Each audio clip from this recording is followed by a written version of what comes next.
Hi guys, good evening. Good evening, sir. Chalo, so yesterday we completed with essay number 260 and now we are going to complete this essay 200 का series and start with 300 series also. So अब हम लोग जो पढ़ने जा रहे हैं next standard अपना वो है essay number 265.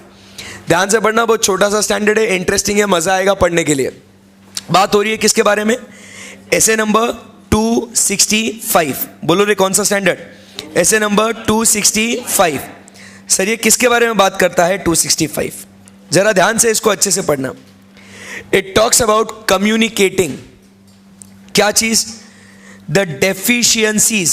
किसके बारे में बात हो रही है? Communicating what? The deficiencies in the internal control to those charged with governance and the management. अब देखना, जैसे कल हम लोग ने जो ऐसे 260 पढ़ा था ना, वो 260 में हमने क्या पढ़ा था? Only communication to those charged with governance. यहां पे बात हो रही है ऐसे 265 में कम्युनिकेशन विद टीसीडब्ल्यूजी. टीसीडब्ल्यूजी के साथ साथ हम लोग किसको कम्युनिकेट कर रहे हैं? मैनेजमेंट को भी. ध्यान से सुनना, बहुत इंपॉर्टेंट बात है. सो ये कम्युनिकेशन दोनों को हो रहा है, टीसीडब्ल्यूजी को भी और मैनेजमेंट को भी. बट क्या कम्युनिकेट हो रहा है? So the point is deficiencies in internal control. क्या कम्युनिकेट हो रहा है? डेफिशिएंसीज. डेफिशिएंसीज मतलब समझते हो क्या होता है डेफिशिएंसीज बच्चों? डेफिशिएंसीज का मतलब होता है द वीकनेसेस, द लिमिटेशंस, बराबर के नहीं, इन द इंटरनल कंट्रोल. तो ये अपने को कम्युनिकेट करना है. ओके, सो यहां पे इसका स्कोप क्या है? Let us try to find out. एक सेकेंड और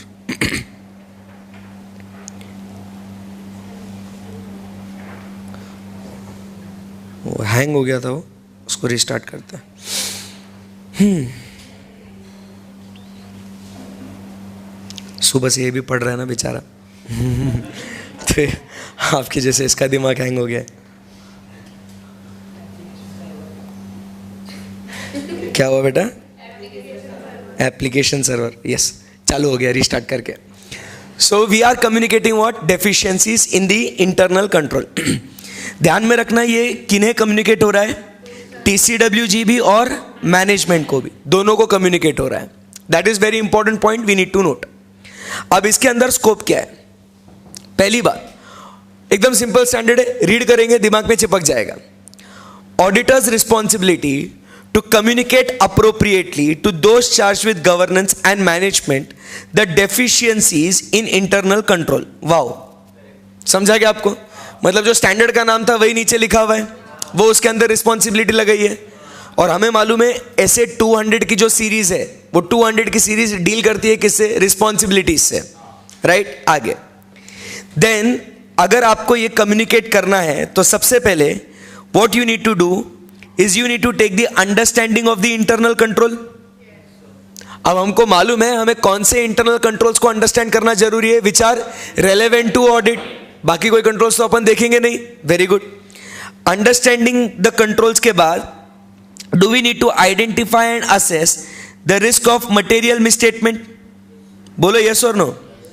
So यहाँ पे क्या लिखा हुआ है? Understand the internal control relevant to the audit when identifying and assessing the risk of material misstatement. इस स्टेटमेंट को समझने की कोशिश करना. जब हम लोग ऑडिट करते हैं, हम लोग क्या करते हैं? ऑडिट. तो ऑडिट में सबसे पहले जो अपनी ऑडिट प्रोसीजर होती है वो कौन सी होती है? Risk assessment procedure. Risk assessment procedure में हम लोग को रिस्क कितनी है, कम है या ज्यादा है, ये आइडेंटिफाई करने के लिए we do what? Understand the entity, its environment including its internal control. So मतलब रिस्क को असेस करने के लिए क्या हम लोग इंटरनल कंट्रोल्स का अंडरस्टैंडिंग लेते हैं?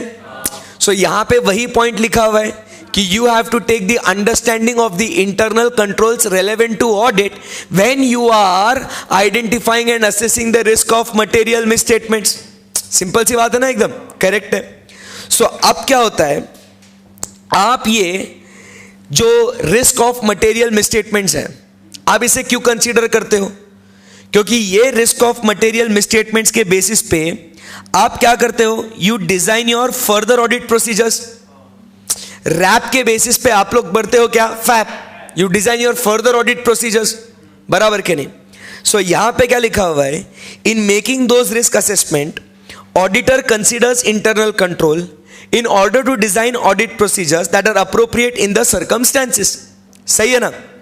फिर आगे जो लाइन लिखी है वो बहुत इंपॉर्टेंट है, बार बार आएगी आगे, but not for the purpose of expressing an opinion on the effectiveness of internal control. मतलब यहां पे क्या हो रहा है, आप जरा एकदम ठंडे दिमाग से आप समझने की कोशिश कीजिएगा। देखिए सिंपल सी बात है, जब हम लोग कहीं भी ऑडिट करते हैं, बराबर के नहीं, ऑडिट करने के लिए हम लोग क्या करते हैं, सबसे पहले वी अंडरस्टैंड, सिंपल लिख रहा हूं जो यहां पे हम लोग को ऐसे के लिए कंसीडर करना है, we understand what internal controls. What do we do? We understand what internal controls. ये इंटरनल कंट्रोल्स की अंडरस्टैंडिंग लेने के बाद हम लोग को पता चलता है क्या कि रिस्क कितनी है, रिस्क कम है या ज्यादा है। इस रिस्क को मद्देनजर रखते हुए हम लोग क्या करते हैं, we design our audit procedures. मतलब हम लोग बात करते हैं फर्दर ऑडिट प्रोसीजर्स की। Do you agree with this? Yes. अब यहां पे आप मुझे बताओ, ये जो भी अंडरस्टैंडिंग ऑफ इंटरनल कंट्रोल्स आपने लिया है, इसका एंड रिजल्ट ये क्या है, इसका गोल क्या है? इसका the goal is to design the audit procedures. Yes और नो? यस। सो यहां पे आपको ये क्लियर कट मालूम है कि we are evaluating internal controls so that we can design our audit procedures. So hello management, whatever understanding of internal controls and evaluation of internal controls is being done, it is done for us and not for the purpose of expressing an opinion on the effectiveness of internal control. देखिए हमने जो भी कामकाज किया है internal control से related, ये हमने हमारे लिए किया है। कृपया आप ये मत समझ लेना कि we are conducting this activity to express an opinion on the effectiveness of internal control, कि इंटरनल कंट्रोल अच्छे है या नहीं है उसके ऊपर हम लोग हमारी राय देंगे। उसके लिए हमने इंटरनल कंट्रोल्स को टेस्ट नहीं किया है। क्यों किया है हमने? So that we can design our audit procedures. आपको स्कोप समझ में आया? स्कोप क्या है कि देखिए जब आप अंडरस्टैंडिंग करोगे तो आपको इसके अंदर कुछ वीकनेसेस मिलेंगी, वो वीकनेसेस को आपको बस कम्युनिकेट करना है। अब आप पूरा आपको कॉन्टेक्स्ट समझ सकते हो। यहां पे क्या लिखा हुआ है, you understand the internal controls, then you get the risk and then you design your audit procedures. जब आपको ये रिस्क पता चलती है तो ये रिस्क क्यों आएगी? Because there are certain what weaknesses in internal control. Yes और no? There are certain what weaknesses in internal control. तब जाके आपको रिस्क पता चलेगी है या नहीं है। Do you agree? यस।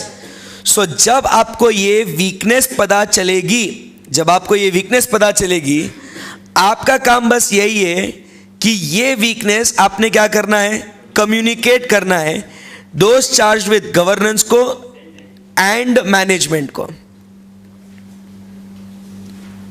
आई बात समझ में आपको? तो आपको कुछ अलग से एक्टिविटी करनी नहीं है। During the course of audit जो मिला ना, बस उसको बताना है। Your activity is not for the purpose of expressing an opinion on the deficiencies of those, on the effectiveness of internal control. Clear है? Yes.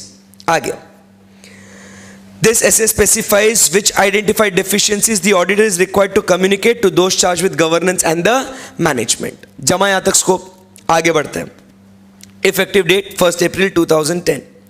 Next, objective. To communicate, अब objective goal क्या है? Communicate appropriately to those charged with governance and management the deficiencies in internal control that the auditor has identified during the audit. Correct है क्या एकदम? Audit करते दौरान जो मिली है वही बतानी है, बाकी कुछ बताना नहीं है. And in the auditor's professional judgment are sufficient importance to merit their respective attentions.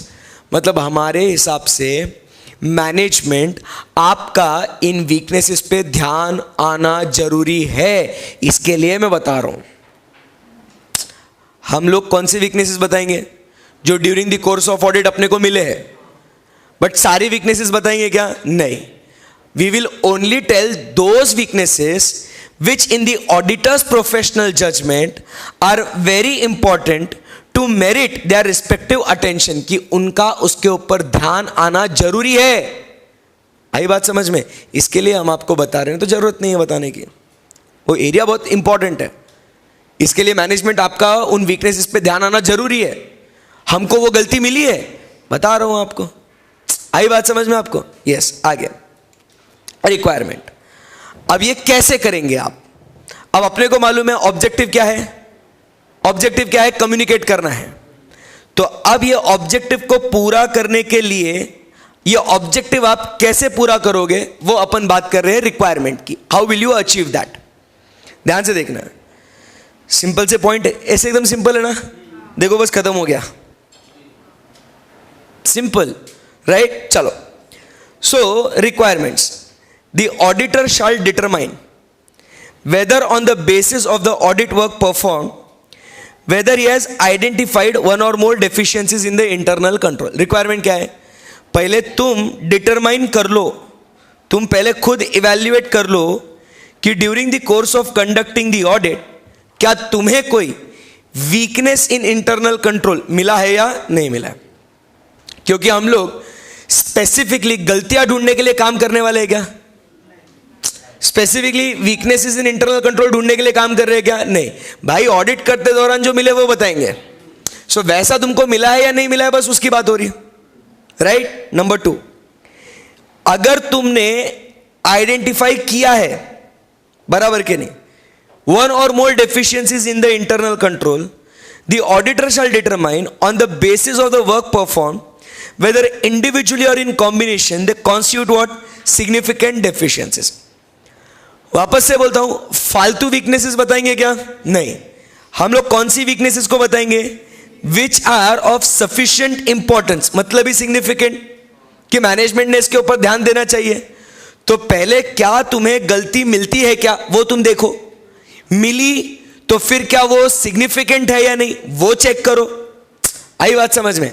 अब फिर सिग्निफिकेंट है तो थर्ड पॉइंट. सिंपल है ना एकदम. अगर सिग्निफिकेंट है तो आप क्या करिए, उसको कम्युनिकेट करो. कैसे कम्युनिकेट करेंगे? इन राइटिंग. बट कौन सी डेफिशिएंसीज? Significant deficiencies. कितना इजी है रे, समझ रहा है आपको? So he will communicate in writing those significant deficiencies in internal control identified during the audit to those charge with governance on timely basis. Over. So communicate करना writing में on what? Timely basis. And also अभी देखो यहां पे क्या लिखा हुआ है, he will communicate to TCWG. But नीचे अपने को ऐसे में पढ़ा था मैनेजमेंट को भी है. सो नीचे आपको लिखेगा he will also communicate to management at an appropriate level on timely basis. तो भैया वही हो गया ना, मैनेजमेंट को भी बताओ, TCWG को भी बताओ. यहां तक आपके 4 पॉइंट्स में आपको बताओ कुछ डिफिकल्टी है क्या? सिंपल है. ये स्टैंडर्ड इसलिए पढ़ने में इजी होते हैं, अपने को अपना बेसिक जो ऑडिट अपन ने पढ़ा है ना वो स्ट्रांग होना अपना, राइट? तब जाके ये स्टैंडर्ड्स में मजा आएगा पढ़ने के लिए. बोलो क्या है अपने को करना है? रिक्वायरमेंट क्या है? सबसे पहले whether you have determined any deficiency. If you have identified the deficiency, check whether it is significant. If it is significant, you communicate in writing to management and TCWG on timely basis. 4 bullet points over. Yes. अब ये कैसे करेंगे? So वो कहता है आप ये communicate जो करोगे, ये कम्युनिकेशन होगा इन राइटिंग. मालूम है अपने को किसे कम्युनिकेट करेंगे? मैनेजमेंट TCWG को. बट क्या कम्युनिकेट करेंगे? Significant deficiencies. कभी कभी यारो एग्जाम में ऐसा MCQ भी पूछ लेंगे आपको. Communication of deficiencies in internal control is done to management, TCWG, both or none? Both. Which deficiencies? Deficiencies in internal control, significant deficiencies in internal control. Significant deficiencies. बराबर के नहीं? Very good. आगे significant deficiencies को writing में हम लोग communicate करेंगे that the auditor has communicated or intends to communicate to those charged with governance unless it would be appropriate to communicate directly to the management in the circumstances. तो भैया significant deficiencies communicate करना है, but अगर कभी कभी लगता है urgent में ये management को directly बताना चाहिए तो उस समय पे बता देंगे. Next, significant deficiencies के अलावा और कुछ deficiencies होंगी which are not significant. मतलब वो कौन सी है? Other deficiencies. Other deficiencies identified during the audit which has not been communicated to the management by other parties and that in the auditor's professional judgment are sufficient importance to merit the management's attention, वो भी communicate कर दो. बात समझो, significant deficiencies तो हम लोग communicate कर लेंगे, but अब ये जो है ना, ये significant deficiencies कौन सी है? During the course of audit, बराबर के नहीं? कंट्रोल्स कौन से? रेलेवेंट टू ऑडिट, वो कम्युनिकेट होता है. बट कभी कभी कोई और कंट्रोल्स है which are not relevant to audit, वो डेफिशिएंसी हमको मिल गई है, बराबर के नहीं? हम अब क्या देखते हैं कि ये जो control not relevant to audit है, इसके अंदर डेफिशिएंसी है, बराबर. हम क्या एक्सपेक्ट करते हैं कि जो व्यक्ति इस कंट्रोल को एग्जीक्यूट करने के लिए रिस्पॉन्सिबल है उसको मालूम होना चाहिए कि उसमें वीकनेस है, तो उसने वो वीकनेस मैनेजमेंट को कम्युनिकेट कर देनी चाहिए. बट ऑडिटर को दिखता है कि वो अदर पार्टी ने मैनेजमेंट को कम्युनिकेट करा ही नहीं है. आई बात समझ में? तो अब ऑडिटर क्या बोलता है, यार मेरे को वो डेफिशिएंसी मिली है, बराबर, जो अदर पार्टी ने मैनेजमेंट को बताया नहीं है. यार चलो, और मेरे को लगता है कि ये मैनेजमेंट का इसके ऊपर ध्यान आना बहुत जरूरी है और मेरे को मालूम पड़ा है ना, चलो यार वो भी बता देता हूं. सिग्निफिकेंट डेफिशिएंसी ऐसे भी बताने का चाहे. बात हो रही है अदर डेफिशिएंसी की which is not relevant to audit. अब बताऊं क्या? ऐसे तो बताने की जरूरत नहीं है, बट अब मुझे वो डेफिशिएंसी मिली है. स्टेप बाय स्टेप जाना. मुझे वो डेफिशिएंसी मिली which is not relevant to audit. मुझे यहां पे दिखता है कि वो डेफिशिएंसी इंपॉर्टेंट है, तो मैनेजमेंट का इसके ऊपर ध्यान आना जरूरी है. बट फिर मैं चेक करूंगा क्या इसको अदर पार्टी ने मैनेजमेंट को कम्युनिकेट करा है क्या? नहीं करा. नहीं करा है तो मैं कर देता हूं. वापस एक बार पॉइंट पढ़ते हैं. Other deficiencies in internal control identified during the audit that have not been communicated to the management by other parties and that in the auditor's professional judgment are of sufficient importance to merit management's attention. Clear है एकदम? Yes. Third point, ये communication कैसा होगा? Return communication. मस्त है एकदम. अब इसके अंदर क्या क्या देंगे हम लोग? सबसे पहले राइटिंग में हम लोग देंगे डिस्क्रिप्शन कि क्या गलती थी. वो डिस्क्राइब, ऐसे नहीं बोलने का ए वीकनेस है ले ले. What is the weakness? Baba purchase procedure में कहीं वीकनेस है, बराबर के नहीं? सेल्स में, क्रेडिट सेल्स में वो क्रेडिट वर्दीनेस इवैल्यूएट करने में वीकनेस है, तो वो डिस्क्राइब करो. The description of the deficiency कि कहां पे वीकनेस है आपकी और उस वीकनेस के वजह से आपके बिजनेस पे क्या इंपैक्ट आ सकता है, उसके क्या पोटेंशियल इफेक्ट्स है वो भी बताओ.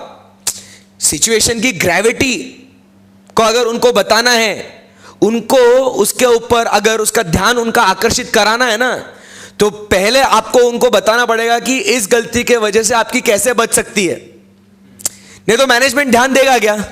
आपसे मैनेजमेंट को बोलेगा यार इसमें गलती है, मैनेजमेंट बोलेगा ठीक है okay. They will not pay that attention what was required और what was expected. But when you tell them na, अरे sir see this is the weakness and because of this weakness this is the potential effect that can come. Credit worthiness अगर आप सही से evaluate नहीं कर रहे हो, oh my God, आपके जो डेटर्स है ना वो डाउटफुल हो सकते हैं. आप आपका प्रॉफिट छोड़ो, प्रिंसिपल भी रिकवर नहीं कर पाओगे. डेटर ने अगर पैसा नहीं दिया तो पोटेंशियल इफेक्ट बताना पड़ेगा. अगर आपका परचेस प्रोसीजर बराबर नहीं है, टेलिंग यू आप कितना भी एडवर्टीजमेंट कर लो सेल्स करने के लिए, बट अगर सेल हो गया और वो अगर परचेस में अगर डिफेक्टिव प्रोडक्ट आ गया ना तुम्हारा, तो तुम्हारा सेल्स अफेक्ट हो सकता है. आफ्टर सेल सर्विस का कॉस्ट बढ़ सकता है तुम्हारा. रिपेयर्स एंड मेंटेनेंस, तुमको वारंटी रिपेयर्स आएंगे. फिर जब आप उन्हें बताओगे ना ये सब चीजें, तब जाके उनको उस सिचुएशन का इंपॉर्टेंस पता चलेगा कि नहीं अपने को इसका ध्यान देना बहुत जरूरी है. So just don't communicate for the communication's sake. What you do? You communicate in writing. What is the deficiency? Describe it. After you describe the deficiency, second point क्या करने का है, साथ ही साथ उसके potential effects भी बताओ. Logically correct है एकदम. आगे फिर उसके बाद give them what? Sufficient information to enable those charged with governance and management to understand the context of the communication. अरे भाई आखिर ऑडिटर तू बोल क्यों रहा है, तो उसे बैकग्राउंड दो. जब मैं कुछ चीज़ें चेक कर रहा था, मुझे ऐसा ऐसा मिला, सी ये उसका इंफॉर्मेशन है, ये डॉक्यूमेंट्स है जिसमें देखो मेरे को दिख रहा है क्रेडिट सेल्स बराबर से इवैल्यूएट नहीं करे, ये पार्टी जो आपने लास्ट ईयर इसको बैड डेट क्लासिफाई कर दिया था, आपने वापस से इसको क्रेडिट सेल कर दिया है. कुछ भी इंफॉर्मेशन आपको मिली होगी ना, जिसके बेसिस पे आपने सोचा कि नहीं अपन ने मैनेजमेंट को बताना चाहिए, तो उन्हें वो नेसेसरी इंफॉर्मेशन भी आप प्रोवाइड कीजिए. पहले वो गलती को डिस्क्राइब करो, उसका क्या नुकसान हो सकता है, उसके इफेक्ट बताओ, बराबर के नहीं. बट तुम ये आखिर किस बेसिस पे बोल रहे हो, बराबर, उसका इंफॉर्मेशन भी दो, सो दैट मैनेजमेंट अंडरस्टैंड कि तुम ये आखिर किस कॉन्टेक्स्ट में बोल रहे हो, आखिर तुमको ये ऐसा फील क्यों हुआ कि I should communicate to them. Give them that base, provide them with that sufficient information. आई बात समझ में? This is the manner in which you have to communicate. ये होने के बाद you explain. सिंपल सी बात है यहां पे. देखिए साहब, the purpose of audit was to express an opinion on the financial statement. हम कह रहे हैं आपसे, हमारा उद्देश्य ऑडिट करने का क्या था? To express an opinion on the purpose or on the express an opinion on the financial statement. That was our purpose. और ये पर्पस को अचीव करने के लिए हम लोग क्या करते हैं, इंटरनल कंट्रोल्स को कंसीडर करते हैं, बराबर, so that we can design our audit procedures that are appropriate in the circumstances. तो समझ लेना, it is not for the purpose of expressing an opinion on the effectiveness of internal control, बराबर के नहीं. And the matters which are being reported, जो हम आपको बता रहे हैं ना, are limited to those deficiencies that the auditor has identified during the audit and that the auditor concluded are of sufficient importance to merit the management's attention. कुछ पल्ले पड़ा आपको यहाँ पे? नहीं सर. Try to understand. देखो क्या लिखा हुआ है इसके अंदर, जो स्टार्टिंग में पढ़ा था ना स्कोप में, वही लिखा हुआ है. क्या बोलते हैं वो कि देखिए हमने हमारा ऑडिट जो किया ना, वो क्यों किया? To express an opinion on the financial statements. Okay. But when we have to express our opinion, we need to understand internal controls so that we can design our audit procedures. So हमने internal controls की understanding क्यों ली? ताकि हम लोग हमारे audit procedures को design कर सके.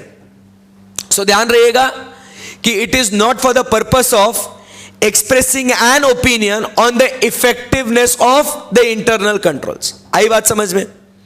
उसके बाद और एक लाइन लिखो, जो भी चीजें हमने आपको रिपोर्ट करी है ना, it is limited to only those matters which have been identified during the audit. ये सिर्फ उसी तक सीमित है जो हमने ऑडिट करते दौरान हमें पता चली थी, बराबर के नहीं. बाकी हमने कुछ खास कुछ काम नहीं किया उसका आपके गलतियां ढूंढने के लिए. खत्म ऐसे 265. इजी है एकदम, खलास. Any doubt, difficulty? पूरा ऐसे 265 खत्म.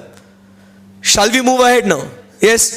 सो अब यहां से आगे बढ़ते. ऐसे 299 which talks about responsibility of joint auditors. बहुत मस्त है ये.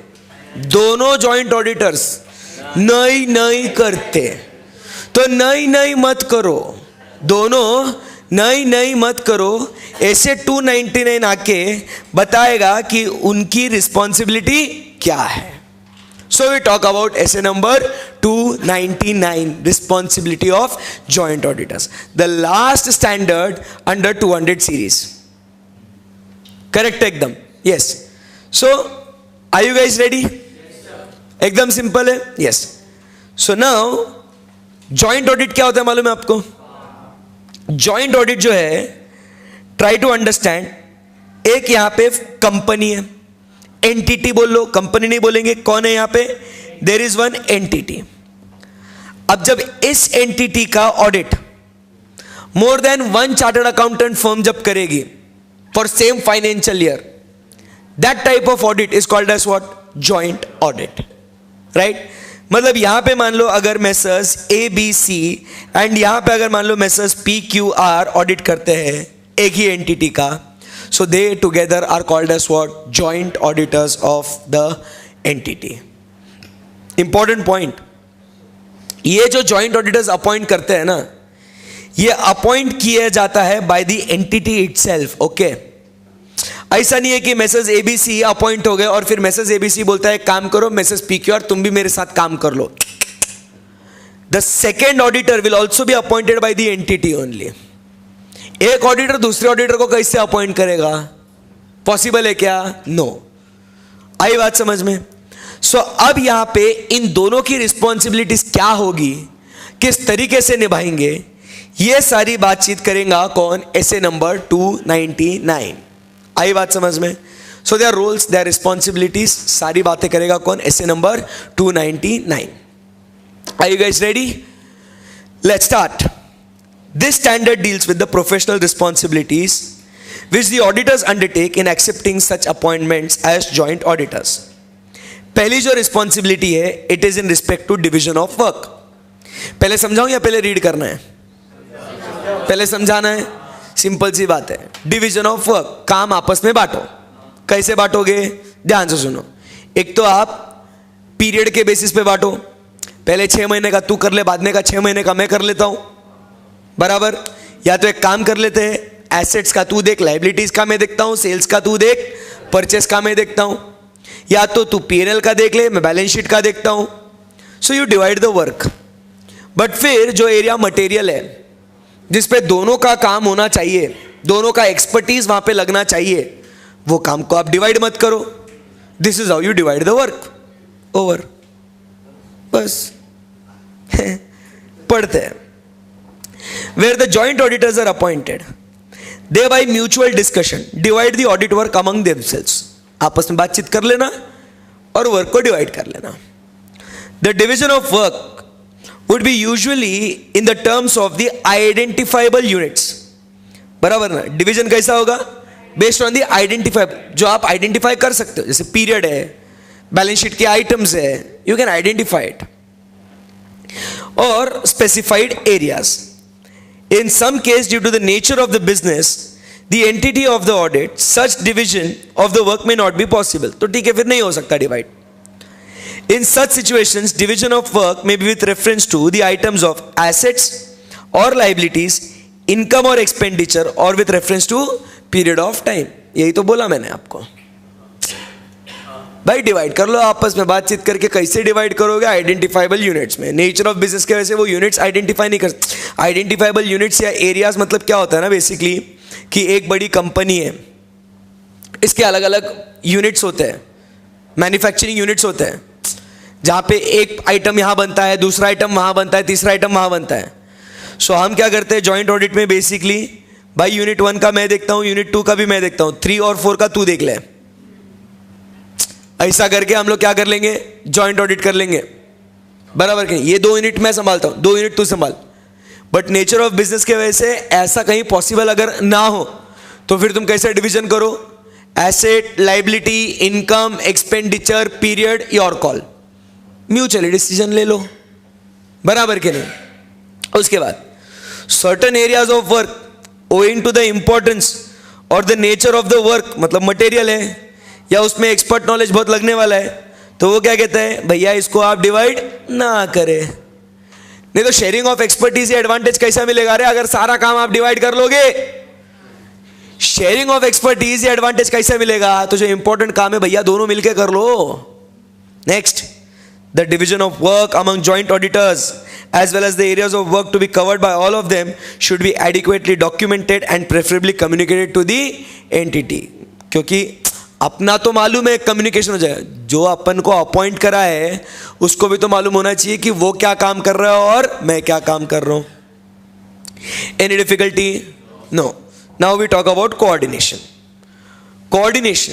Joint auditor comes across the matters which are relevant to the areas of the responsibility of other joint auditors and which deserve their attention or which require disclosure or require discussion with or application of judgment by other joint auditors, should communicate the same to all the other joint auditors in writing prior to finalization of the audit. पल्ले पड़ा कुछ नहीं.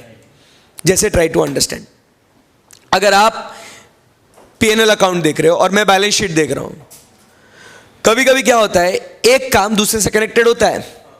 For example fixed assets में मैं title, existence, valuation बराबर देखेगा ही देखेगा, but depreciation की बात आ गई तो उतना ही P&L में चार्ज हुआ है कि नहीं, रिपेयर्स एंड मेंटेनेंस हुआ है, वो कैपिटल नेचर का है, रेवेन्यू नेचर का है, वो देखो. सो क्या होता है, एक काम और दूसरा काम, ये दोनों कहीं ना कहीं तो कनेक्टेड होते कि नहीं होते. सो उसमें मुझे वो दूसरे ऑडिटर का उसको वैसा मिल रहा है या नहीं मिल रहा है.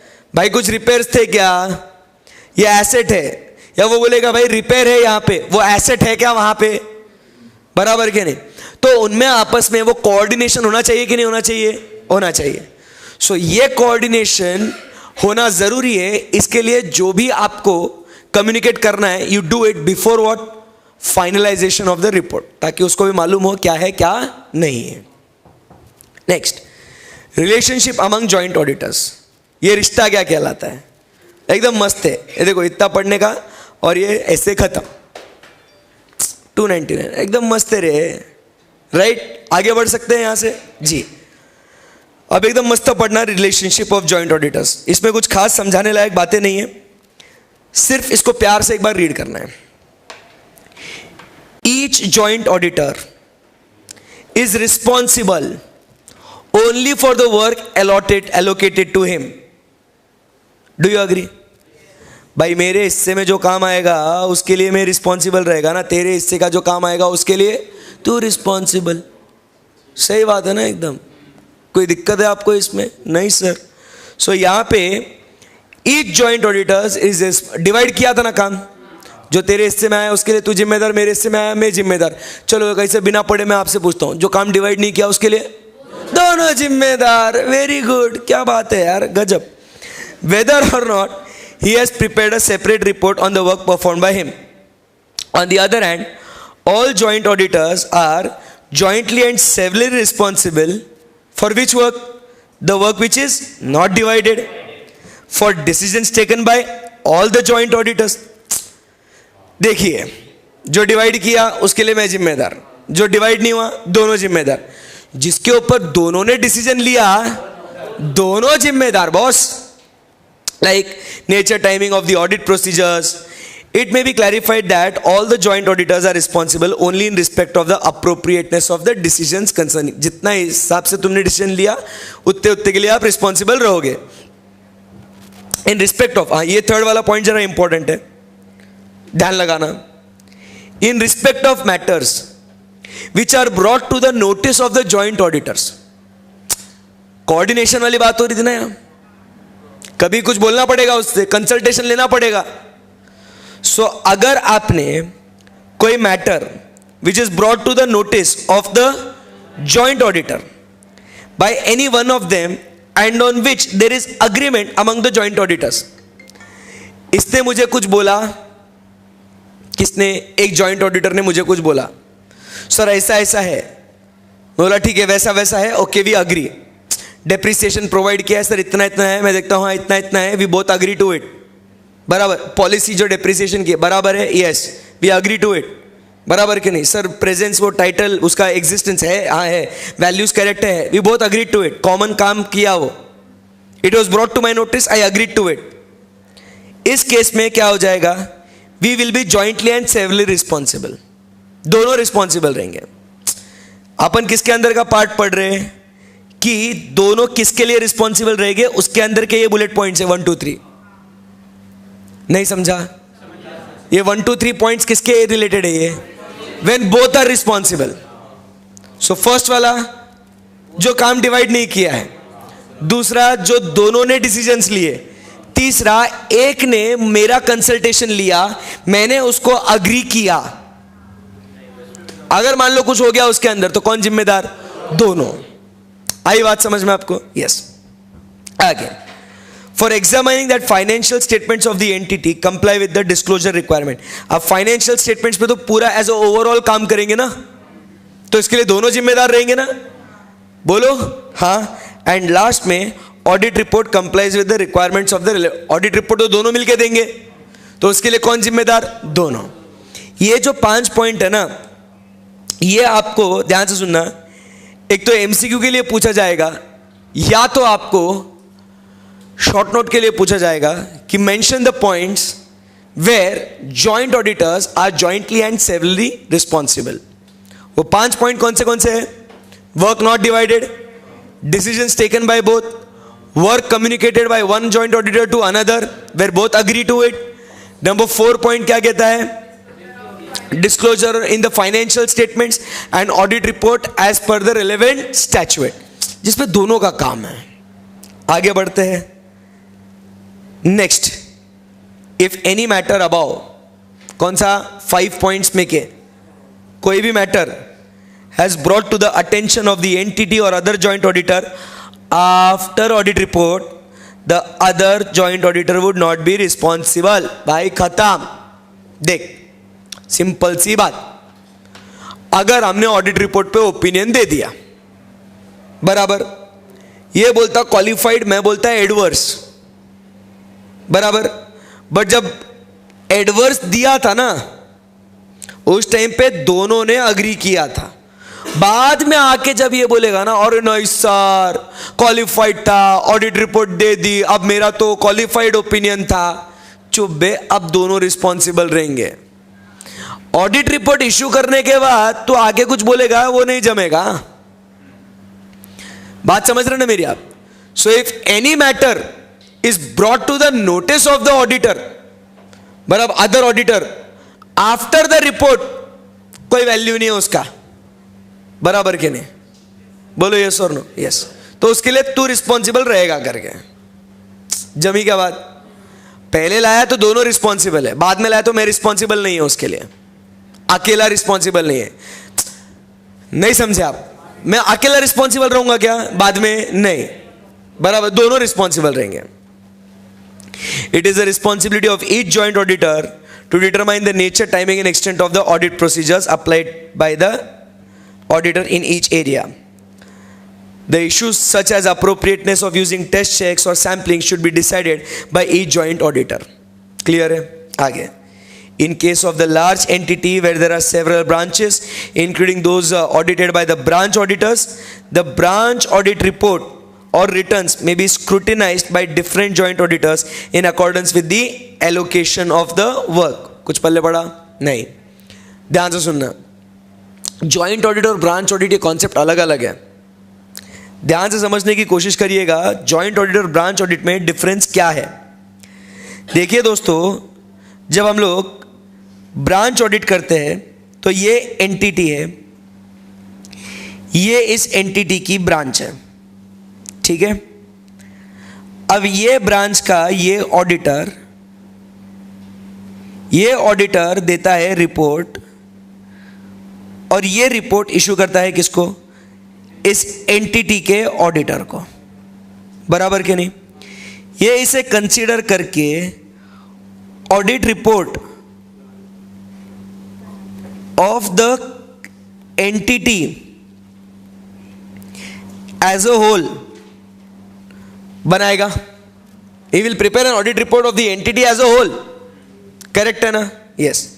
So this is the difference between the entity auditor and the branch auditor, correct है?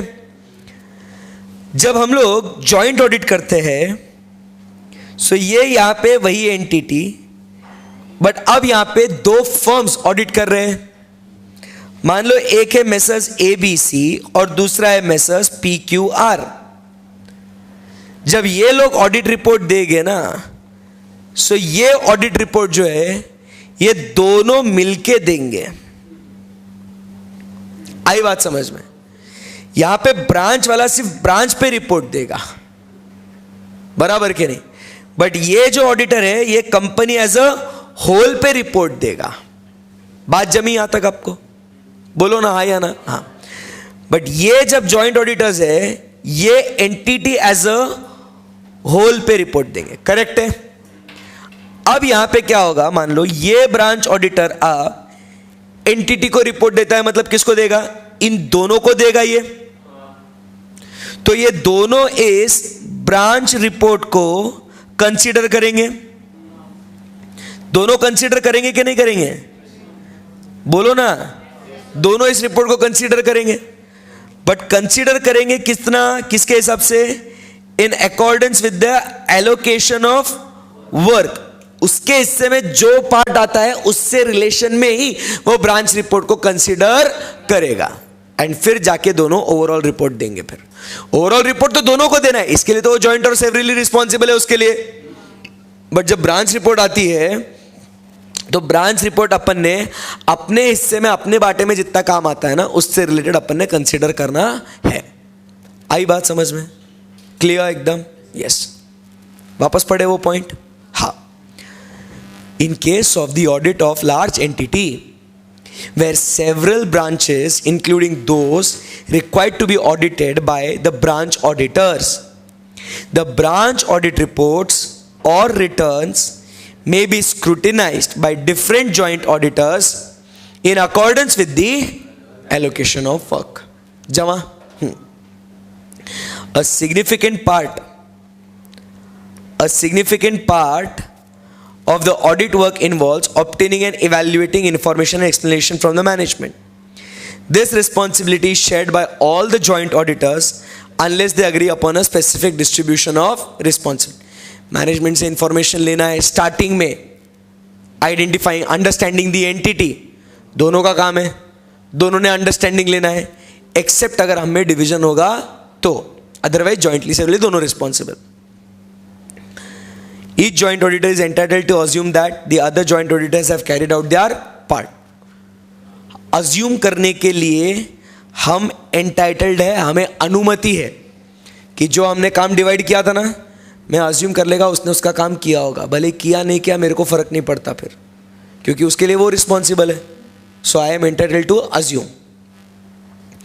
Next, where ये important point है, where separate financial statements of division or branch are audited by one of the joint auditors, the other joint auditors are entitled to proceed on the basis that such financial statements comply with all legal and professional requirements regarding disclosures to be made and present a true and fair view of the state of affairs and the working results of the branch division concerned, subject to such observation as communicated by joint auditors concerned. झेपा नहीं। कभी कभी क्या होता है, this one of the joint auditor can also be the branch auditor, हो सकता है ना। So this other joint auditor, क्या लिखा हुआ है, अभी जो बात हो रही देखना, मान के चलो एग्जाम्पल फिर पढ़ेंगे। PQR जो है ये ब्रांच ऑडिटर है। PQR कौन है, PQR ब्रांच ऑडिटर भी है and also one of the joint auditor. इतना समझा आपको, PQR is the branch auditor as well as one of the joint auditor. And now we are talking about what ABC is supposed to do. Shall we read it again? Yes? Yes. देखो, where a separate financial statements of a division or a branch are audited by one of the joint auditors. Click हो गई बात, मतलब कौन है यहाँ पे, PQR. The other joint auditor ABC are entitled to proceed on the basis that भाई जो भी वो फाइनेंशियल स्टेटमेंट्स है, वो डिस्क्लोजर रिक्वायरमेंट्स, लीगल रिक्वायरमेंट्स उससे वो करते हैं, मेरे को अलग से वापस चेक करने की जरूरत नहीं है। क्लियर है एकदम। Reporting responsibilities another very important. अब होता क्या, पहले मैं समझाता हूं फिर रीड करना। होता क्या है, you are one joint auditor, I am one joint auditor. We together give what, a report on the entity's financial statements. But it is not always necessary that we come to the same opinion or the conclusion. It's a subjective term. मेरा opinion कुछ अलग हो सकता है, आपका opinion कुछ अलग हो सकता है. Normally joint auditors are able to arrive at the agreed report, but however there are times when they can not. उस केस में क्या करने का, तू तेरा सेपरेट रिपोर्ट दे, मैं मेरा सेपरेट रिपोर्ट देगा. नहीं तो क्या हो जाएगा, दोनों रिस्पॉन्सिबल रहेंगे ना. मैं काय को वो रिस्पॉन्सिबिलिटी लेगा कि जब मेरे को लगता है वो गलत है करके. However, where the joint auditors are in disagreement with regard to any matter to be covered by the report, each one of them should express his own opinion through a separate report. A joint auditor is not bound by the views of the majority of the joint auditors regarding the matters to be covered in the report and should express his opinion in the separate report in case of disagreement. मतलब क्या है ना, basically अगर मान लो 3 joint auditors हैं, 2 बोलते qualified है, तीसरा बोलता नहीं एडवर्स होना, तो वो ज़रूरी नहीं है कि मेजॉरिटी जो बोल रहा है उसको फॉलो करो. मेरे को अगर लगता है मेरे को एडवर्स देना है तो मैं एडवर्स देगा, मैं मेजॉरिटी के साथ जाना पसंद नहीं करूँगा. आप पे ऐसे कंपल्शन भी नहीं है कि मेजॉरिटी जो बोल रहे हैं वही करो. आई बात समझ में? हाँ, दोनों ध्यान में रखना, दोनों रिपोर्ट्स कंसीडर करेंगे क्योंकि दोनों में बेसिस फॉर ओपिनियन दिया जाएगा ना, ग्राउंड्स दिए जाएंगे ना, तो मेंबर तो पड़ेगा ना वो. आई बात समझ में आपको? यस.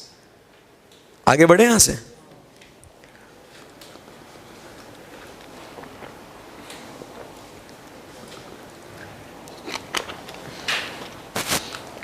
ओके, सो यहां पे अपने 2 स्टैंडर्ड्स खत्म हो गए एंड यहां पे अपना एसे नंबर 200 सीरीज भी खत्म हो चुकी है. We study 200, 210, 220, 230, 240, 250, 260, 265 and 299. 10 स्टैंडर्ड्स अपने खत्म हो चुके हैं. Now we go to next series, that is 300 की सीरीज. याद दिला देता हूं, 300 की सीरीज किसके बारे में बात करती है? आपको याद नहीं होगा, इंट्रोडक्शन आप भूल गए होंगे. सो ये अपना general principles and responsibilities 200 to 299 खत्म हो चुका है. Now we talk about risk assessment and response to those assessed risk. ये अपन बात करेंगे फ्रॉम 300 टू 499. अब नया सीरीज 300 और 400 का. करेक्ट है एकदम? यस. सो आइए दोस्तों, 200 की सीरीज खत्म करने के बाद अब प्रस्थान करेंगे 300 की सीरीज, जो आपने रेगुलर क्लास में पढ़ ली है. तो मैं इसको 300 को थोड़ा फास्ट पढ़ाऊंगा क्योंकि 300 planning is covered at both the levels, final as well as what, inter and IPCC. ध्यान से, planning and audit of financial statements. 300 talks about what? Planning. याद भी कैसे करने का इसको? वो 300 मूवी आई थी ना एक, मालूम है क्या आपको? स्पार्टन्स, बराबर कि नहीं? राइज ऑफ एन एम्पायर, वो 300 का सेकंड पार्ट था. सो उसमें वो 300 लोग है ना लड़ने को जाते. जिसने नहीं देखा आज होमवर्क, ट्रेलर देखना घर जाके, पिक्चर मत देखना, टाइम नहीं है इतना अपने पास. Your homework is to watch the trailer of the movie 300. उसमें 300 लोग लड़ने झगड़ने जाते हैं. वो पर्शियन किंग या ऐसे कुछ तो भी होता है वो. तो सिर्फ 300 लोग जाते हैं लड़ने के लिए against a huge army of lakhs of people. मस्ती देखा क्या उनने? 300 लोग सिर्फ, बट वो भारी लड़ते वो लोग, बराबर कि नहीं? दे प्लान द ऑडिट, बराबर कि नहीं? They plan the audit and then they fight. आई बात समझ में? देयरफॉर यहां पे हम लोग क्या देख रहे हैं कि यहां पे 300 वो उस मूवी से इंस्पायर हुआ है. प्लानिंग समझेगा आप लोग? वो कैसे जाते लड़ने के लिए? प्लान करके. इसके लिए मैंने बोला इंस्टीट्यूट को, यार I am very much impressed by that movie, therefore you give ऐसे 300 a name of what? Planning. एक सेकेंड ना,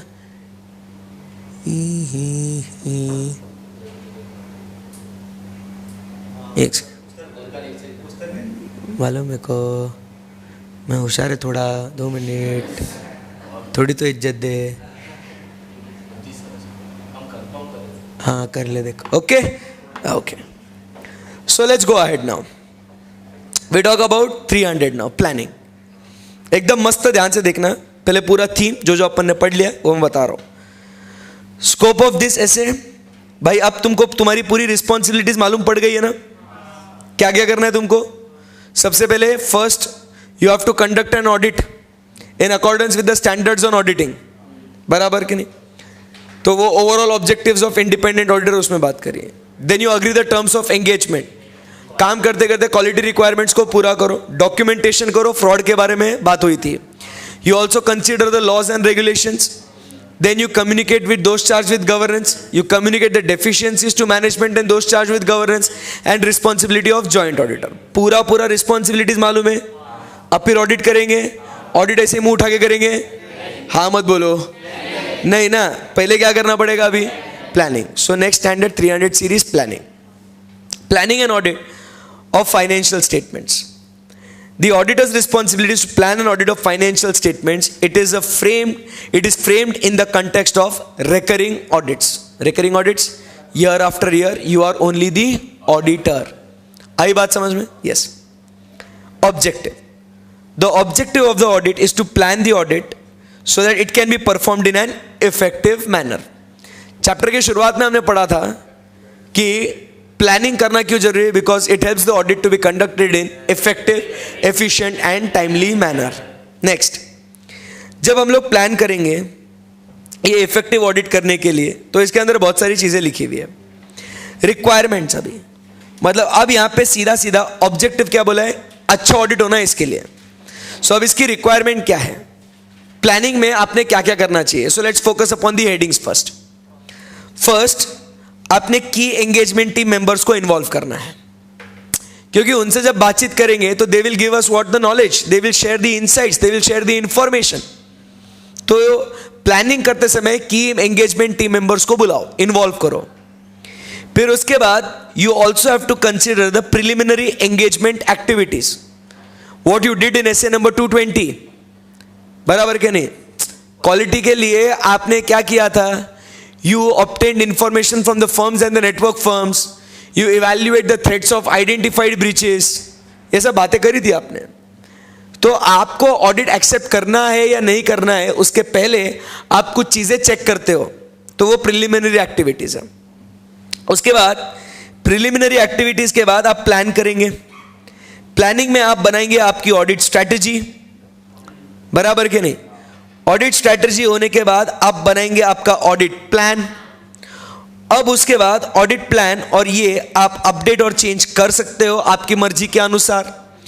एंड इसके बाद आप nature, timing and extent of direction and supervision आप उसके अंदर इंक्लूड कर लेना. ये सब जो भी हो जाएगा आपने इसको क्या करना है. डॉक्यूमेंटेशन. आपने अभी तक क्या किया. स्ट्रैटेजी बनाई, उसको डॉक्यूमेंट कर लो. आपने प्लान बनाया, उसको डॉक्यूमेंट कर लो. ये चैप्टर में भी पढ़ा है अपन ने. और उसके बाद आपने जो भी आपके सिग्निफिकेंट चेंजेस है आपने उसको भी डॉक्यूमेंट करना है. Yes, SPC. सिंपल है एकदम. एंड फिर आपने एडिशनल कंसीडरेशंस वो अपन देख लेंगे बाद में. समझ में आई बात. यस. अब देखो इसके हिसाब से मेरा ये डॉक्यूमेंटेशन वाला पार्ट खत्म हो चुका है. अब जरा यहां से फटाफट खत्म कर ले. 300 ओवर. हाँ कैसा मजा आया कि नहीं. यही तो बात है ना यार. ओके. सो यहां पे the engagement team shall be involve in planning the audit including planning and participating in the discussion among the engagement team members. तो उनको इन्वॉल्व करो. फिर उसके बाद यू perform the procedures as required by SA 220 quality के लिए. You also comply with the ethical requirements including independence and then you agree what the terms of engagement. So आपका प्लान किस बेसिस पे चलेगा. सबसे पहले आपको क्वालिटी अचीव करनी है. फिर आपको एथिकल रिक्वायरमेंट्स और इंडिपेंडेंस रिक्वायरमेंट पूरा करना है. And then you as per SA number 210 you have to agree the terms of engagement. Simple है क्या एकदम. यही तो पढ़ा हुआ है बचपन से. Next, planning activities, audit strategy. इसका एक चार्ट बनाया हुआ था. Scope, plan, nature, timing, extent, direct, results. याद है क्या. Scope will be based on engagement. Planning will be based on reporting objectives, बराबर कि नहीं? Nature, timing and extent of available resources. Direct किसको करेंगे? Engagement team. And consider the results of preliminary engagement activities. आई बात समझ में आपको? सो ये आपका देखो यही के यही पॉइंट्स है। फिर आपके प्लान में क्या क्या आएगा? Nature, timing, extent of RAP, nature, timing, extent of FAP and other plan procedures. हो गया क्या? अरे यार मस्त है कि नहीं? एकदम सही हो गया ना भाई। चैप्टर, चैप्टर मतलब क्या? रिवीजन भी हो गया, चैप्टर भी हो गया। नेक्स्ट, समझ रहे ना कौन सी चीज क्या पढ़नी है, कब पढ़नी है? बहुत मजा आता है, ये फटाफट खत्म हो जाती है बातें। रेगुलर लेक्चर्स का फायदा बहुत होता फिर इसमें। Additional considerations in initial audit engagements, performing procedures as per SA 220 and communicating with the predecessor auditor where there has been a change of the auditors, which is the ethical requirement. कोई भी नया audit accept करने के पहले आपने क्या करना है? प्रीवियस ऑडिटर से कम्युनिकेट करना है। Because as per schedule 1 part 1 clause 8 you have to communicate with the previous auditor. That is the requirement. इसी के साथ अपना एसे नंबर 300 ओवर। आज का दन दन दन फिनिश हो रहा सर, मजा आ रहा है यार। छोटे छोटे स्टैंडर्ड्स एकदम सिंपल है एकदम। यस, अब बड़ा स्टैंडर्ड आ गया, नजर लग गई सर, है ना? So now we talk about another very important standard, SA number 315। नाम ही जितना बड़ा है तो भैया स्टैंडर्ड का बड़ा होना तो बनता ही बनता है ना, बराबर के नहीं? So SA number 315, identifying and assessing किसको? Risk of material misstatement. ध्यान में रखना, risk of material misstatement class में भी पढ़ाया है। Control risk plus inherent risk is together called as risk of material misstatement. तो उसकी बात हो रही है। ये कैसे होगा possible? Through understanding the entity and its environment, बराबर कि नहीं? बोलो yes. This is what is SA number 315। नाम बहुत इंपॉर्टेंट है, ध्यान में रखना। कभी भी एसे का नाम और नंबर भी आपको याद करना बहुत जरूरी है। एमसीक्यू के लिए ऑप्शन नहीं है यारो आपके पास, बराबर के नहीं? सो किस में भी क्या पूछेंगे आपको, बोलेंगे नाम है भैया, और या तो वो कंटेंट डालेंगे, बराबर के नहीं? That the audit should be conducted in accordance with the standards on auditing is said by which standard? 200, 300, 500, 700? 200। 300 is planning बाबा, अभी तो पढ़ाना रे। एंड 200 का नाम क्या है? Overall objectives of independent audit and conduct of audit in accordance with the standards. ऐसा मतलब सिंपल बेसिक क्वेश्चन, बराबर के नहीं? एक नंबर वेस्ट हो गया ना आपका। ऐसे सवाल आ सकते हैं आपको। आई बात समझ में? So we now move to SA number 315। जरा एक बार गहराई नाप लेगा इसकी। 32, 33, 34, 35, बस 4 पेज का है तो ओके। सो जा रहा है क्या दिमाग में जो भी आज पढ़ रहे हैं अपन, बराबर? तो आगे बढ़ते हैं फिर। एसे नंबर 315, इसके बारे में भी हमने बहुत कुछ डिटेल्स हमने क्लास में पढ़ी हुई है रेगुलर लेक्चर्स में। बस अब ये इकट्ठा पढ़ना है अपने को। सी ट्राई टू अंडरस्टैंड। क्लासेस में जब हम लोग पढ़ते हैं ना, तो हम लोग क्या है, वो स्कैटर्ड वे में पढ़ते हैं जो मॉड्यूल का सीक्वेंस है। बट अब स्टैंडर्ड्स हम लोग इसके लिए, ये अलग लेक्चर्स आपके लिए है कि बाबा एग्जैक्टली कौन सा स्टैंडर्ड क्या कहना चाहता है, उसका हमको क्या मिले? कंसोलिडेटेड पार्ट एक जगह मिल जाए। तो हम लोग को अलग अलग बुक में पढ़ने की जरूरत नहीं है। So we study this. Scope of this SA deals with the auditor's responsibility. ये फटाफट निपटा दे इसको। Deals with the auditor's responsibility to identify and assess the risk of material misstatement through understanding the environment, its including the entity and its internal control. To understand the entity, its environment and internal control. आगे बढ़ सकता हूँ यहाँ से। Next, objective. To identify and assess the risk of material misstatement. But remember, whether due to fraud or error. But जो हमने एसे 240 में पढ़ा था ना, we are concerned with misstatements. Which misstatements? Which are material misstatements but caused because of fraud. ऐसे 240 का वो था। यहाँ पे भैया जो भी रिस्क ऑफ मटेरियल मिसस्टेटमेंट है, चाहे वो फ्रॉड का हो या एरर का हो, बट वो कहां पे 2 लेवल्स पे रिस्क आ सकती है, eight the financial statement level and the assertion level. मालूम है ना आपको? सो आपको आइडेंटिफाई और असेस करना है यही रिस्क ऑफ मटेरियल मिसस्टेटमेंट को। हर स्टैंडर्ड में आपको 2 बातें कॉमन नजर आएगी, ध्यान में रखना। एक है उसका ऑब्जेक्टिव और दूसरा है उसका रिक्वायरमेंट। हर बार यही होगा कहानी कि इस ऑब्जेक्टिव को अचीव करने के रिक्वायरमेंट्स क्या है। गोल देंगे, वो गोल को अचीव करने के लिए स्टैंडर्ड आपको पूरा पूरा प्रोसीजर देगा।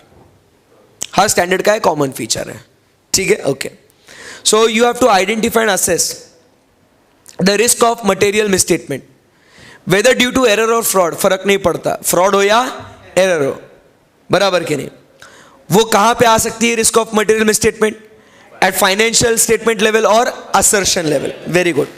Through understanding the entity, its environment, including its internal control, thereby it provides a basis for designing and implementing the responses to the assessed risk of material misstatements.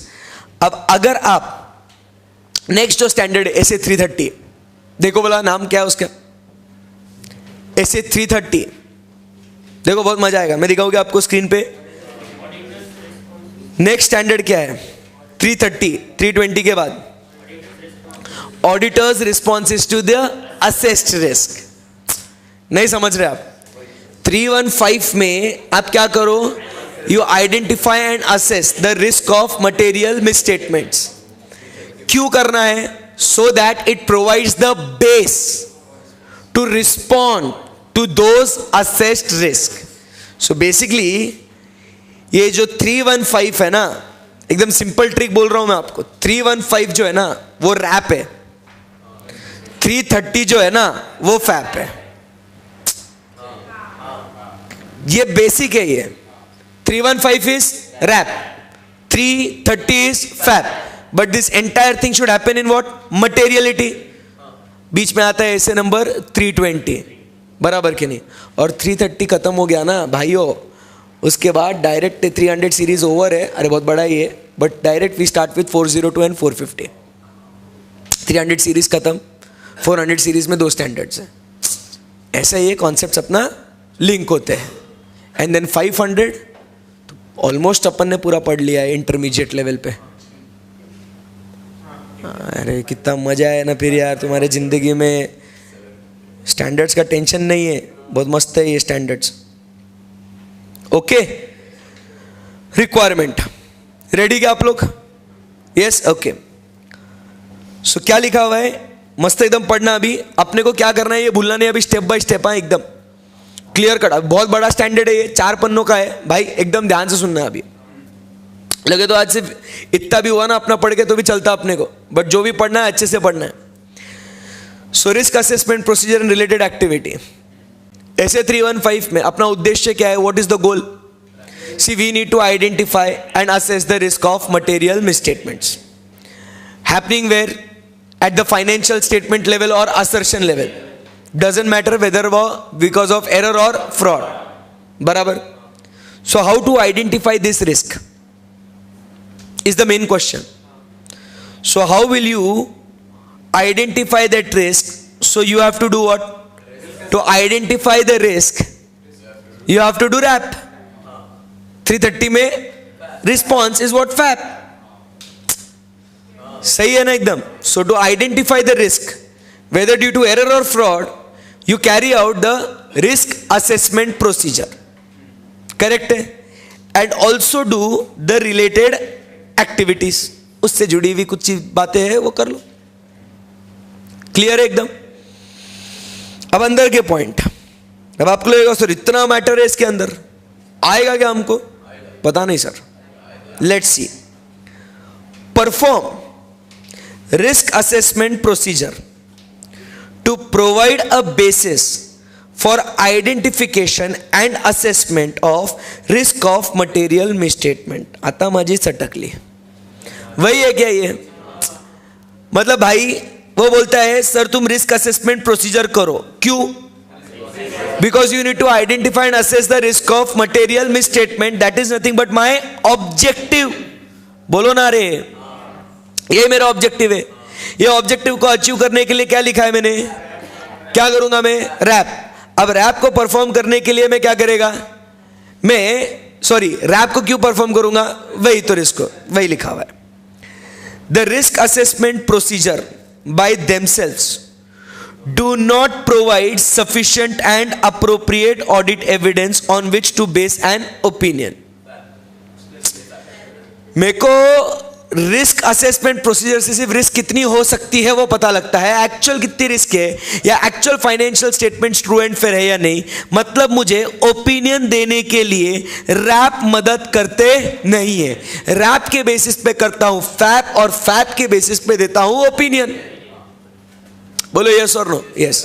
सो इसीलिए RAP does not on its own provide me with what, sufficient and appropriate audit evidence. Any difficulty? No. First point over है। So the risk assessment procedure shall include what, inquiry with the management. Management से पूछताछ करो भाई कि क्या यहां पे कुछ गलती है क्या, आपको कुछ इंफॉर्मेशन है क्या। This is what we did in SA 240। Inquiring with the management, those charged with governance as well as the employees, उनसे रिटर्न रिप्रेजेंटेशन लिए थे, बराबर।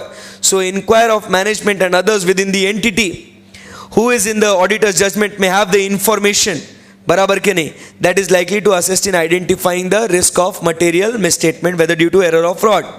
फिर आप परफॉर्म करेंगे क्या, analytical procedure, also do what, observation and inspection. Clear एकदम।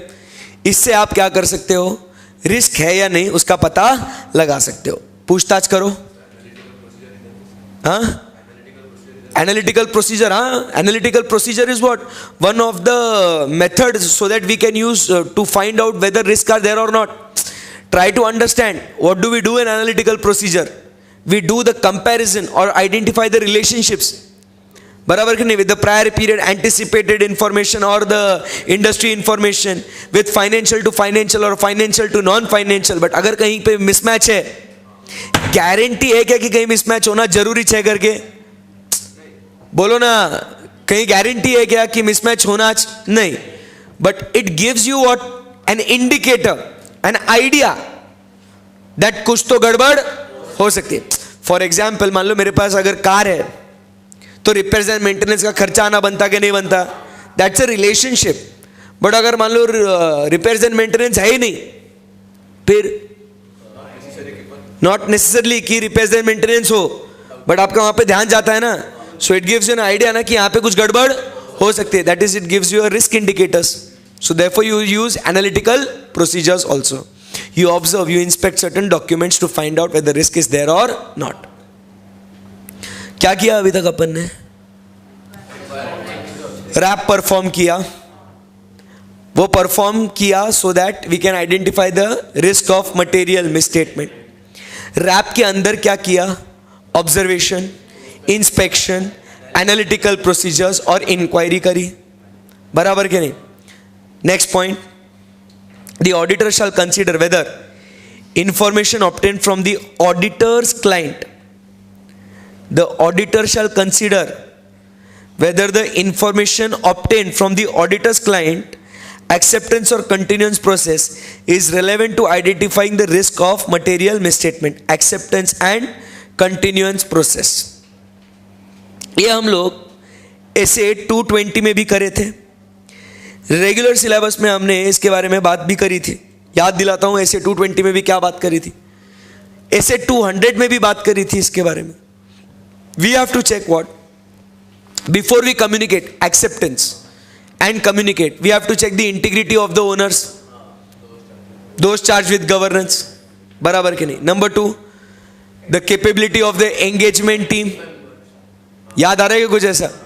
तो वो जो बातें है ना, you also have to consider, और उसमें जो आपको आपके क्लाइंट से जो इंफॉर्मेशन मिली है, बराबर, that will also give you an idea कि whether risk is there or not।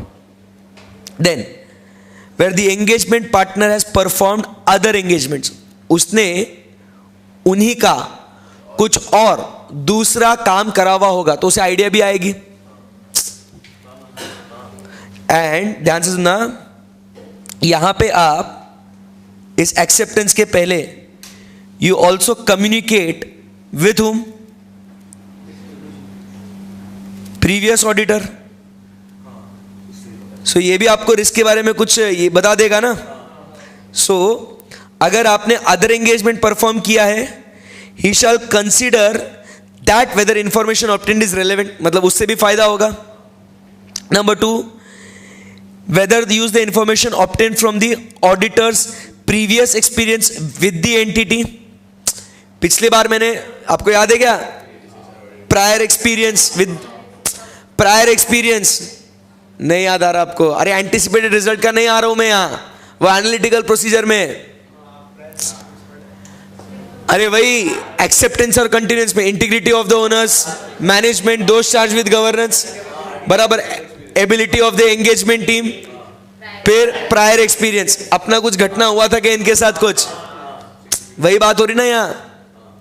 From the audit process performed in the previous audits, उसके बाद the auditor shall determine whether changes have been occurred since previous audit, then the engagement partner and the other engagement team shall discuss the susceptibility of the entity's financial statements to material misstatement, कि क्या भाई इसमें गलतियां हो सकती है या नहीं। Then the engagement partners shall determine the matters to be communicated to engagement team are not involved in the discussion। जो नहीं थे उनको भी इन्वॉल्व कर लो। सिंपल है। रिस्क को असेस करने के लिए आपने क्या क्या किया? पहले रिस्क असेसमेंट प्रोसीजर किया so that you can identify the risk, but we all know this itself does not provide you with sufficient and appropriate audit evidence to form an opinion.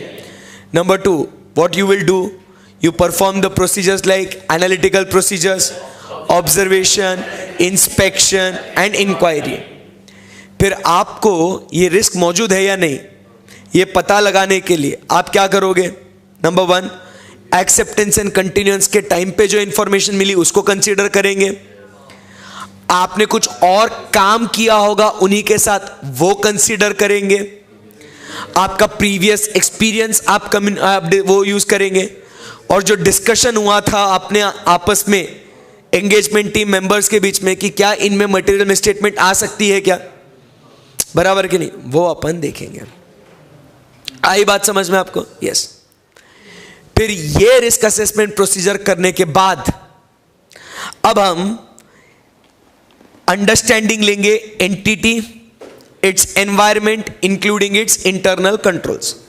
अब सीधा सीधा रेगुलर लेक्चर का knowledge, entity and environment में relevant industry, regulatory and other external factors including applicable financial reporting framework, nature of the entity in terms of its, वो ऊटी बोला था, operations, ownership and governance structure, types of investments, how it is structured and how it is financed। फिर उसके बाद entities, objectives and strategies, entities selection and application of accounting policies and entities financial performance। अरे कुछ याद आता है क्या? relevant industry का मतलब वो क्या बोलते हैं उसको, वो ऑटोमोबाइल, स्टील किस में है, वो इंडस्ट्री, टेक्सटाइल, पेट्रोलियम। फिर उनका रेगुलेटरी रिक्वायरमेंट से भी ट्राई कौन है भाई, and the financial reporting framework, मतलब शेड्यूल 3 या बैंक्स के लिए अलग उनका 3rd शेड्यूल, बराबर वैसा। फिर उनके ऑपरेशंस की, उसमें वो क्या करते हैं, कौन ओनर है, type of investment and how it is finance and how it is structured. फिर उनके अकाउंटिंग पॉलिसीज, उनके ऑब्जेक्टिव स्ट्रैटेजीज एंड उनका फाइनेंशियल परफॉर्मेंस, इसकी अंडरस्टैंडिंग लेनी है। उसके बाद एंटिटीज इंटरनल कंट्रोल, कौन से इंटरनल कंट्रोल्स, सो ऑल दो मोस्ट, नहीं ये ध्यान में पढ़ा हुआ ही है, although most controls are relevant to audit which are likely to relate to financial reporting, but not all controls that relate to financial reporting are relevant to audit। Correct एकदम? Yes। Then nature and extent of understanding the controls relevant to audit, you remember components of internal control? हाँ है क्या ये 5 point? अरे यार sir क्या मजा आ रहा है यार, मजा आ रहा है कि नहीं? 1 नंबर। फिर उसके बाद बात करेंगे, अभी क्या किया अपन ने, सबसे पहले हमने क्या किया, रिस्क असेसमेंट प्रोसीजर करी, रिक्वायरमेंट के स्टेप बाय स्टेप पॉइंट्स इकट्ठा करो। सबसे पहले हमने क्या किया, रिस्क असेसमेंट प्रोसीजर करी, वो होने के बाद वी टुक दी अंडरस्टैंडिंग। अब अंडरस्टैंडिंग होने के बाद अब एक्चुअली हम लोग ढूंढेंगे कि रिस्क ऑफ मटेरियल मिसस्टेटमेंट है या नहीं। आई बात समझ में? So this risk of material misstatement can be present where, at the financial statement level और at the assertion level. For the purpose क्या करेगा वो, अब ध्यान से पढ़ना। He will identify the risk throughout the process of obtaining understanding through the process, वो actually होना चाहिए। तो ये रिस्क को कैसे आइडेंटिफाई करेगा? By obtaining understanding of the entity, its environment, including its relevant internal controls that relate to the risk and considering the class of transaction account balance which has been affected. So basically first जो standard का नाम है वही करना है। उसके बाद identify होने के बाद सेकेंड काम क्या करना है, असेस। आइडेंटिफाई कर लिया, अब असेस मतलब उसका इंपैक्ट कितना गहरा है, क्या वो फाइनेंशियल स्टेटमेंट्स को मटेरियली अफेक्ट करता है या नहीं।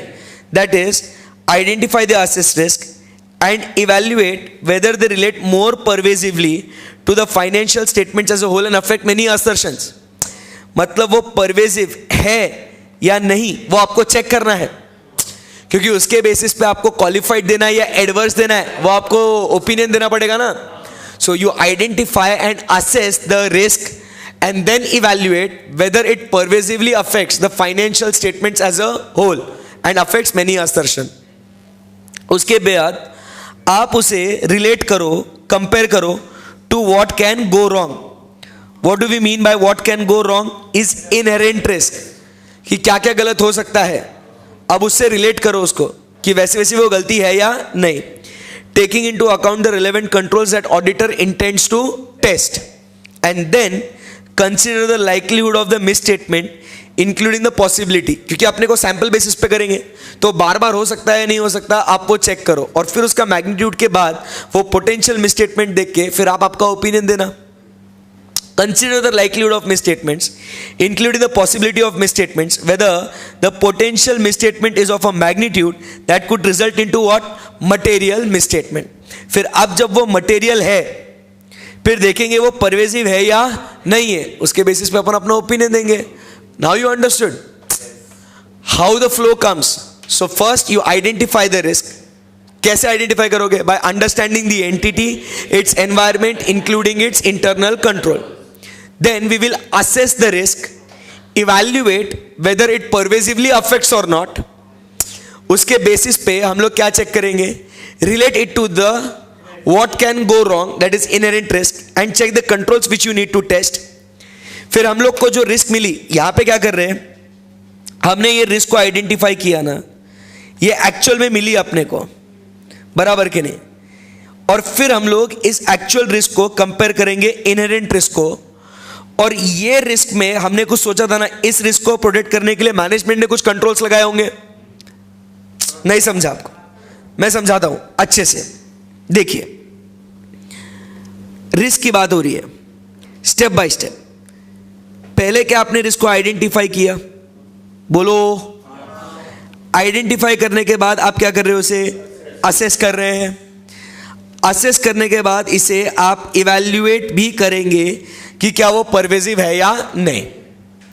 फिर अब आप क्या करेंगे? इस रिस्क को आप कंपेयर करेंगे with what can go wrong, that is inherent risk. फिर आपको पता चला है कि अच्छा ये इनहेरेंट रिस्क हमने कंसीडर करी थी, ऐसी गलती हो सकती है। इस इनहेरेंट रिस्क से रिलेटेड आपने कोई कंट्रोल देखा होगा, बोलो यस और नो। फिर आप इस कंट्रोल को टेस्ट करेंगे, बोलो यस और नो। आपको ये रिस्क मिली ना, ये रिस्क को आपने कंपेयर किया विथ इनहेरेंट रिस्क, तो आपको पता चला अच्छा ये रिस्क और ये रिस्क जैसा हमने सोचा था वैसा ही हमको मिला है, बराबर के नहीं। तो इसको रोकने के लिए कौन सा कंट्रोल है वो आप फाइंड आउट करेंगे। वो कंट्रोल मिलने के बाद आप उस कंट्रोल को टेस्ट करेंगे। दो बातें होगी। क्या दो बातें होगी? एक तो कंट्रोल अच्छा होगा या तो बुरा होगा। मतलब ही आप टेस्ट करके आप देखोगे कि इसमें पोटेंशियल मिसस्टेटमेंट का मैग्नीट्यूड कितना है कि क्या वो फाइनेंशियल स्टेटमेंट्स को मटेरियली अफेक्ट कर सकते हैं या नहीं।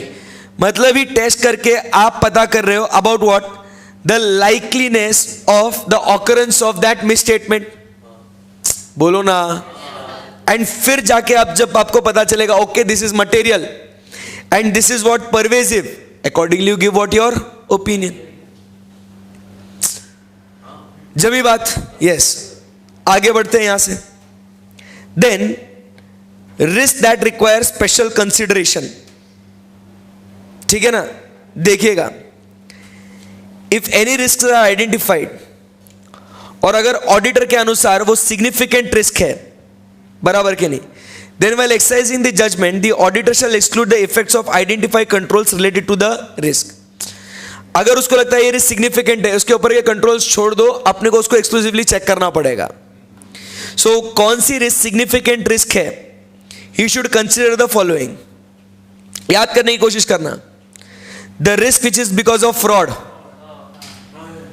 जो भी रिस्क बिकॉज ऑफ फ्रॉड है वो सिग्निफिकेंट रिस्क है।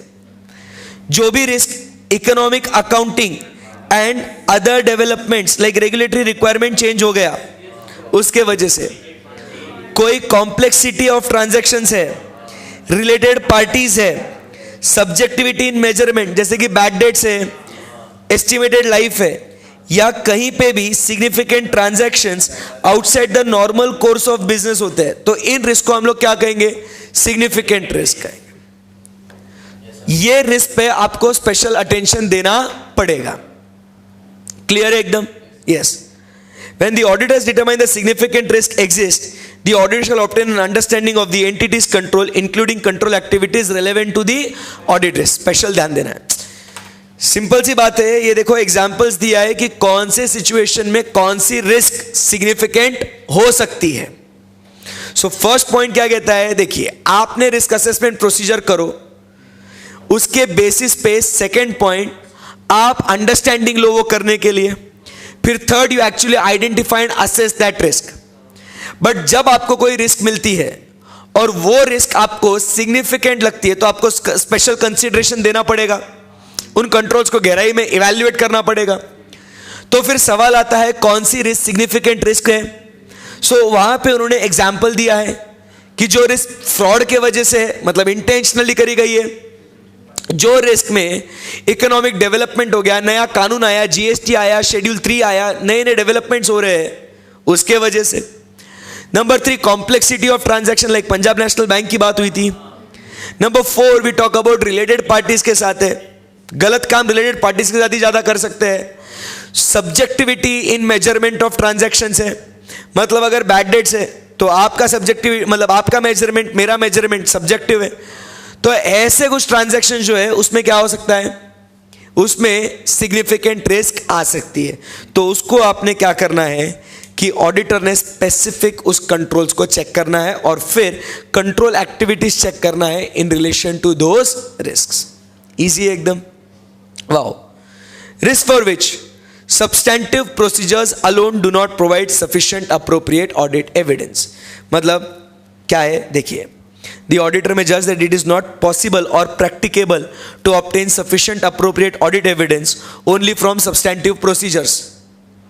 कोई रिस्क मौजूद है और जिससे substantive procedures will not provide sufficient appropriate audit evidence, like inventory is kept someplace else where we cannot actually go and verify, बराबर। In this case such risk may relate to inaccurate or incomplete recording of routine and significant class of transactions. In this case entities internal controls over such risk are relevant to the audit। तो खास आप internal controls पे जोड़ दीजिएगा। फिर next, wow, जो risk आपने assess करी थी क्या वो चेंज हो सकती है क्या, और अभी तक जो भी आपने किया उसको क्या करें, डॉक्यूमेंट। दोनों पॉइंट्स पढ़ लीजिए प्लीज।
ओवर की elements of understanding obtained regarding each of the aspect of the entity. अरे वो जो पिरामिड था ना, उसके अंदर के जो जो आपको क्रूशियल पॉइंट्स लगते हैं ना, वो कंपोनेंट्स के पॉइंट याद है क्या? इंफॉर्मेशन सिस्टम्स, उसके बाद entities risk assessment procedure, identify, estimated significance, assess the likelihood of its occurrence and control activities, that is action. उसके बाद तो वो पूरे उसके अंदर जो जो आपको की एलिमेंट्स लगते हैं ना, वो आप सब क्या करो, उसको डॉक्यूमेंट करो। आई बात समझ में? यस। सो 315 इजी है क्या? एकदम सिंपल है एकदम। यस। सो 320 पढ़ना है आज के लिए बस। क्या छोटा है स्टैंडर्ड, कोई बात नहीं, बट कल पढ़ लेंगे। तो आज एक दिन में क्या हो जाएगा, एक भी स्टैंडर्ड झेपेगा नहीं आपको फिर, ठीक है? So tomorrow we will complete 300 and 400 वाला series, so be prepared. So 320, 330, 402 and 450 next standards in the line, we will complete that. Okay, चलो, thank you very much, bye bye, take care.